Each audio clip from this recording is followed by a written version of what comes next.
दिल से जो मांगोगे वही मिलेगा। ये भगवान गणेश का दरबार है। देवों के देव ब्रह्मतुंडा महाकाय अपने हर भक्तों को देते अशनेह प्यार हैं। जो कोई भक्त गणेश जी को दिल से बुलाता, रिद्धि सिद्धि संग में पाता। आपके जीवन के पापों को भय हर जाता। प्रेम से बोलिए गणपति बप्पा मोरया। रिद्धि सिद्धि के तुम दाता, दीन दुखियों के तुम भाग बिताता। जय गणपति देवा। गणेश चतुर्थी की ढेर सारी शुभकामनाएं। हमारी बस यही आशा है गणपति जी का आशीर्वाद हम सब पर बना रहे, हमारे दर्शकों और हम पर भी गणेश जी की कृपा पार बनी रहे। भक्तजनों, आज हम इस वीडियो में गणेश चतुर्थी की व्रत कथा, उपाय, मंत्र, पूजा विधि, स्थापना विधि, समस्त जानकारी आपके लिए लेकर आए हैं। तो आपसे अनुरोध है वीडियो को पूरा देखिएगा, साथ ही लाइक शेयर अवश्य कीजिएगा। यदि आप चैनल पर नए हैं तो सब्सक्राइब भी कर लेना। आपका बहुत धन्यवाद होगा। गणेश जी आपके भंडारे भरे, गणेश जी की आप पर सदैव कृपा बनी रहे, इसी कामना के साथ आइए सबसे पहले शुरू करते हैं गणेश चतुर्थी की व्रत कथा। हे गणपति देवा, यदि कोई त्रुटि हो जाए तो उसे हमें क्षमा कर देना। हम नादान हैं, हम अज्ञानी हैं, हम मूर्ख हैं। हे गणपति देवा, हमारे संकटों को आप अवश्य हर लेना। हे देव, हम आपकी कोटि कोटि वंदना करते हैं। इसी कामना के साथ भक्तों, आइए आप शुरू करते हैं कथा वृतांत, जो कि गणेश चतुर्थी पर सुनने वाले प्रत्येक भक्त को पापों से मुक्त करती है। धन यश, समाज में सम्मान और कारोबार में प्रगति का मार्ग हमारे गणेश जी अवश्य खोलते हैं। तो भक्तों, प्रेम से सच्ची श्रद्धा से कथा का अनुसरण करते हैं। पुराणों के अनुसार एक बार सभी देवता संकट में घिर गए और परेशान होकर भगवान शिव के पास पहुंच गए। उस समय भगवान शिव और माता पार्वती अपने दोनों पुत्र कार्तिकेय और गणेश जी के साथ मौजूद थे। देवताओं की समस्या सुनकर भगवान शिव ने अपने पुत्रों से कहा कि तुम दोनों में से इनकी समस्याओं का निवारण कौन कर सकता है। ऐसे में दोनों ने एक ही स्वर में खुद को योग बताया। भगवान शिव असमंजस में पड़ गए कि किसे ये कार्य सौंपा जाए। तो ऐसे में भगवान शिव ने एक तरकीब निकाली और अपने पुत्रों से कहा, तुम दोनों में से जो सबसे पहले इस पूरी पृथ्वी का चक्कर लगाकर आएगा वही देवताओं की मदद करने जाएगा। शिव जी की बात सुनते ही कार्तिकेय अपने वाहन मोर पर बैठकर निकल गए, लेकिन गणेश जी सोचने लगे कि मूषक पर बैठकर वह कैसे इतनी जल्दी पृथ्वी की परिक्रमा कर पाएंगे। बहुत सोच विचार के बाद वे अपने स्थान से उठे और अपने माता पिता की 7 बार परिक्रमा करके अपने स्थान पर वापस बैठ गए और कार्तिकेय का आने का इंतजार करने लगे। भगवान शिव ने गणेश जी से परिक्रमा न करने का कारण पूछा तो उन्होंने कहा कि हे पिताजी, आप और माता जी के चरणों में समस्त लोक है। उनके इस जवाब से भगवान शिव जी प्रसन्न हो गए और उन्हें देवता की मदद करने के लिए कार्यभार सौंप दिया। साथ ही ये भी कहा कि हर चतुर्थी के दिन जो तुम्हारी पूजा और उपासना करेगा उसके सभी कष्टों का निवारण हो जाएगा। कहते ही कि गणेश जी की चतुर्थी के दिन व्रत कथा पढ़ने और सुनने से सभी कष्टों का नाश हो जाता है। आइए अब सुनते हैं गणेश चतुर्थी की दूसरी कथा। एक समय की बात है, राजा हरिश्चंद्र के राज में एक कुम्हार था। वह मिट्टी के बर्तन बनाता था, लेकिन वे कच्चे रह जाते थे। एक पुजारी की सलाह पर उसने इस समस्या को दूर करने के लिए एक छोटे बालक को मिट्टी के बर्तन के साथ आवा में डाल दिया उस दिन चतुर्थी का दिन था। उस बच्चे की माँ ने अपने बेटे के लिए बहुत परेशान थी। उसने गणेश जी से बेटे की कुशलता की प्रार्थना की। दूसरे दिन जब कुम्हार ने सुबह उठकर देखा तो हवा में उसके बर्तन तो पक गए थे, लेकिन बच्चे का बाल भी बांका नहीं हुआ था। वह डर गया और राजा के दरबार में जाकर सारी घटना बताने लगा। इसके बाद राजा ने उसे बच्चे और उसकी माँ को बुलवाया तो माँ ने सभी को विघ्नहर्ता अर्थात गणेश जी के व्रत के बारे में वर्णन किया। इस घटना के बाद से महिलाएं संतान और परिवार के सौभाग्य के लिए गणेश चतुर्थी का व्रत करने लगी। आइए अब सुनते हैं तीसरी कथा। एक समय की बात है कि भगवान विष्णु का विवाह लक्ष्मी जी के साथ निश्चित हो गया था। विवाह की तैयारियां जोरों से लगी थीं।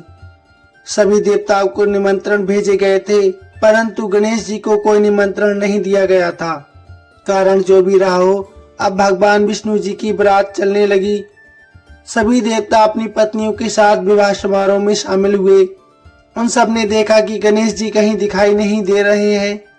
तब वे आपस में चर्चा करने लगे, क्या गणेश जी को क्यों न्योता नहीं दिया गया है या वह स्वयं नहीं आए हैं। सभी को इस बात पर आश्चर्य होने लगा। तभी सबने विचार किया कि विष्णु भगवान से इसका ही कारण पूछा जाए। विष्णु भगवान जी से पूछने पर उन्होंने कहा कि हमने गणेश जी के पिता भोलेनाथ महादेव को न्योता दिया है। यदि गणेश जी अपने पिता के साथ आना चाहते हैं तो आ सकते हैं, अलग से न्योता देने की कोई आवश्यकता नहीं है। दूसरी बात यह भी है कि उनको सवामन मूंग, सवामन चावल, सवामन घी और सवामन लड्डू का भोजन दिन भर में चाहिए। यदि गणेश जी नहीं आएंगे तो कोई बात नहीं है, दूसरे के घर जाकर इतना सारा खाना पीना अच्छा भी नहीं लगता। इतने पर किसी ने सुझाव दिया, यदि गणेश जी आए भी तो उनको द्वारपाल बनाकर बैठा देंगे कि आप घर की याद रखना। आप तो चूहे पर बैठकर धीरे धीरे चलोगे तो बारात से बहुत पीछे रह जाओगे। ये सुझाव सबको पसंद आया। इस पर भगवान विष्णु ने भी सहमति दे दी। होना क्या था, इतने में गणेश जी भी वहां आ पहुंचे और उन्हें समझा बुझाकर घर की रखवाली करने के लिए बैठा दिया। बारात चल दी। तब नारद जी ने देखा कि गणेश जी तो दरवाजे पर ही बैठे हुए हैं, तो वे गणेश जी के पास गए और रुकने का कारण पूछा। गणेश जी कहने लगे, भगवान विष्णु ने मेरा बहुत अपमान किया है। नारद जी ने कहा कि आप अपनी मूषक सेना को आगे भेज दें तो वह रास्ता खोद देंगे, जिससे उनके सारे भान धरती में धंस जाएंगे। तब आपको सम्मान पूर्वक बुलाना ही पड़ेगा। अब तो गणेश जी ने अपनी मूषक सेना जल्दी से आगे भेज दी और सेना ने जमीन सारी खोखली कर दी। जब बारात वहां से निकली तो रथों के पहिए धरती में धंस गए। लाख कोशिश के बाद परंतु पहिए बाहर नहीं निकले। सभी ने अपने अपने उपाय किए, परंतु पहिए तो निकले ही नहीं, बल्कि जगह जगह से टूट गए। किसी की समझ में नहीं आ रहा था कि अब क्या किया जाए। तब नारद जी ने कहा, आप लोगों ने गणेश जी का अपमान करके अच्छा नहीं किया। यदि उन्हें मनाकर लाया जाए तो आपका कार्य सिद्ध हो सकता है, ये संकट टल सकता है। शंकर भगवान ने अपने दूत नंदी को भेजा और गणेश जी को लेकर आए। गणेश जी का आदर सम्मान के साथ पूजन किया। तब कहीं रथ के पहिए निकले। अब रथ के पहिए निकल तो गए, परंतु वे टूटे फूटे थे, तो उन्हें सुधारे कौन। पास के खेत में एक किसान काम कर रहा था, उसे बुलाया गया। किसान अपना कार्य पहले श्री गणेशाय नमः कहकर गणेश जी की वंदना मन में ही करके देखते ही देखते सारे पहिए ठीक कर दिए। तब किसान कहने लगा कि हे देवताओं, आपने सर्वप्रथम गणेश जी को नहीं मनाया होगा और ना ही उनकी पूजन की होगी, इसलिए तो आपके साथ ये संकट आया है। हम तो मूर्ख अज्ञानी हैं, नादान हैं, फिर भी पहले गणेश जी को पूजते हैं, उनका ध्यान करते हैं। आप लोग तो देवतागण हैं, फिर भी आप गणेश जी को कैसे भूल गए। अब आप लोग भगवान श्री गणेश जी की जय जयकार बोल कर जाइए। तो आपके सब काम बन जाएंगे और कोई संकट नहीं आएगा। ऐसा कहते हुए बारात वहां से चल दी और विष्णु भगवान लक्ष्मी जी के साथ विवाह करके बाबा शाह कुशल घर लौट आए। हे गणेश जी महाराज, आपने विष्णु जी को जैसे कार्य सिद्ध किए वैसे हम सबके कार्य भी सिद्ध करना, हमारे कारोबार में प्रगति करना, हमारे धन यश में प्रगति करना, हमारे मान सम्मान में प्रगति करना, हमारे समस्त जीवन में प्रगति करना। आइए अब सुनते हैं पूजा विधि, स्थापना विधि एवं कुछ अचूक उपाय। तो वीडियो को जरूर पूरा देखिए। अंत में आपको हम बताएंगे कुछ ऐसे अचूक उपाय जिनके करने मात्र से समस्त पापों का नाश होता है, धन यश समृद्धि आदि की पूर्ति होती है। आइए शुरू करते हैं। हिंदू धर्म में गणेश चतुर्थी का विशेष महत्व है। वैदिक पंचांग के अनुसार हर साल भादो मास के शुक्ल पक्ष की चतुर्थी तिथि पर गणेश चतुर्थी मनाई जाती है। आपको बता दें दर्शकों, इस दिन भगवान गणेश का जन्म हुआ था, जिसकी खुशी देश भर में गणेश चतुर्थी मनाई जाती है। वहीं इस दौरान भक्तजन घरों, दफ्तरों, दुकानों और मंदिरों में गणेश जी की मूर्ति स्थापित करते हैं और 10 दिनों तक उसकी विधि अनुसार पूजा करते हैं। इस साल गणेश चतुर्थी का पर्व 27 अगस्त को मनाया जाएगा और इसका समापन 6 सितंबर को होगा। इस बार गणेश चतुर्थी पर प्रीति, सर्वार्थ सिद्धि, रवि के साथ इंद्र ब्रह्म योग का संयोग बन रहा है, जिससे इस दिन का महत्व और भी बढ़ गया है। वहीं नव पंचम और शोभन राजयोग भी बन रहा है। और सबसे बड़ी बात कि कल गणेश जी का ही दिन यानी कि बुधवार है, जिससे इस बार की गणेश चतुर्थी का महत्व और भी कई गुना फल देने वाला है। इस दिन किए गए कुछ उपाय आपके जीवन को सफल बना देंगे। तो आगे हम इस वीडियो में जानेंगे कुछ उपाय जिनसे कि गणेश जी की आप पर विशेष कृपा हो। आइए अब जानते हैं गणेश चतुर्थी की शुभ तिथि क्या है। वैदिक पंचांग के अनुसार भादो मास के शुक्ल पक्ष की चतुर्थी तिथि की शुरुआत 26 अगस्त को दोपहर 1:53 पर होगी। वहीं इसका समापन 27 अगस्त की दोपहर 3:43 पर होगा। उदया तिथि के अनुसार गणेश चतुर्थी का पर्व 27 अगस्त को मनाया जाएगा। वहीं स्थापना मुहूर्त की बात करें तो ज्योतिषों के अनुसार गणेश चतुर्थी पर भगवान गणेश की मूर्ति स्थापना के लिए 27 अगस्त को सुबह 11:04 से लेकर दोपहर 1:41 तक का शुभ मुहूर्त रहेगा। आप इस अवधि में गणेश जी की मूर्ति की स्थापना कर सकते हैं। आइए अब जानते हैं गणेश जी की मूर्ति की स्थापना आपको कैसे करनी है। तो सबसे पहले आप घर की और मंदिर की साफ सफाई गंगा जल छिड़ककर शुद्धिकरण कर लें। पूजन सामग्री सहित पूर्व दिशा की ओर मुख कर आसन पर बैठ जाएं। उसके बाद घर के उत्तर भाग या पूर्वोत्तर भाग में गणेश जी की मूर्ति आप रख सकते हैं और दक्षिण पूर्व में दीपक जलाना है। गणेश जी की मूर्ति को किसी लकड़ी के पटले पर या गेहूं, मूंग, ज्वार के ऊपर लाल वस्त्र बिछाकर स्थापित करना है। गणेश भगवान की प्रतिमा की पूर्व दिशा में आपको कलश रखना है। गणपति की प्रतिमा के दाएं और बाएं रिद्धि सिद्धि को स्थापित करना है और साथ में एक एक सुपारी रखना है।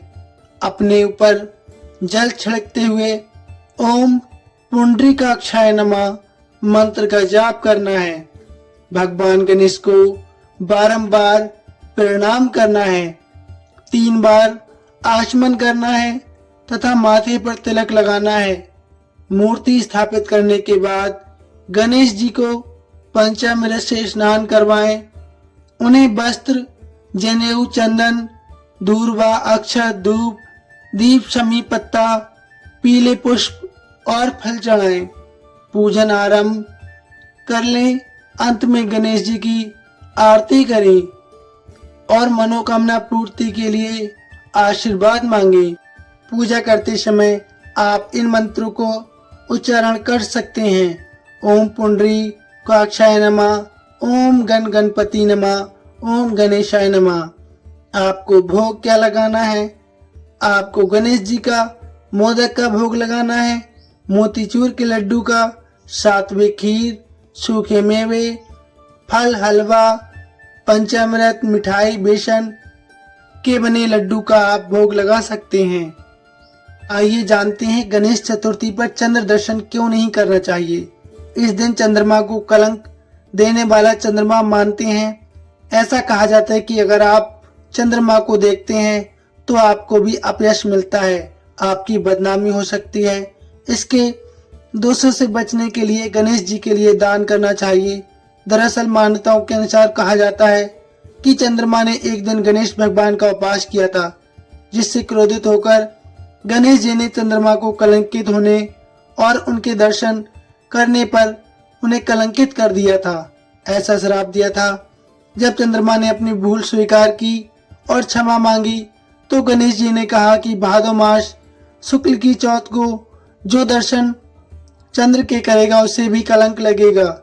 इसलिए इस दिन चंद्र दर्शन से आपको बचना चाहिए। अगर आपने गलती से गणेश चौथ पर चंद्रमा देख लिया है तो झूठे कलंक के दोष से बचने के लिए चतुर्थी के दिन भगवान शिव की पूजा करें, मंत्र जाप करें, मंत्र धारण करें, सफेद चीजों का दान करें और गणेश जी से क्षमा याचना अवश्य करें। आइए अब अंत में जान लेते हैं भगवान गणेश जी के कुछ ऐसे अचूक उपाय जिनके करने मात्र से मान्यता है कि आपको जीवन में धन संपदा की कमी नहीं होगी और मन वांछित फल की प्राप्ति होगी। तो आइए जानते हैं चतुर्थी के दिन आपको कौन सा उपाय करना है। नंबर 1, धन की स्थिति में सुधार होता है और कर्ज से मुक्ति मिलती है। नंबर 3, भगवान गणेश की कृपा पाने के लिए गणेश चतुर्थी के दिन घर में पीले रंग की गणपति जी की प्रतिमा स्थापित करनी चाहिए। मान्यता है ऐसा करने से गणेश जी की कृपा से मन वांछित फल की प्राप्ति होती है और धन दान में बढ़ोतरी होती है। नंबर 4, अगर संभव हो सके तो गणेश चतुर्थी के दिन हाथी को हरा चारा खिलाना चाहिए। मान्यता है ऐसा करने से आपके जीवन में चल रहे समस्त विघ्नों का निदान होता है। नंबर 5, भगवान गणेश को प्रसन्न करने के लिए गणेश चतुर्थी के दिन गणपति मंदिर जाकर उनके दर्शन करने मात्र से ही समस्त जीवन में सुख समृद्धि का आगमन होने लगता है।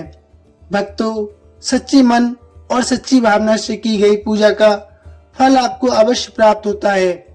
तो प्रेम से बोलिए गणपति बप्पा मोरिया। आपको जानकारी कैसी लगी? आशा करते हैं आपको जानकारी ठीक लगी होगी।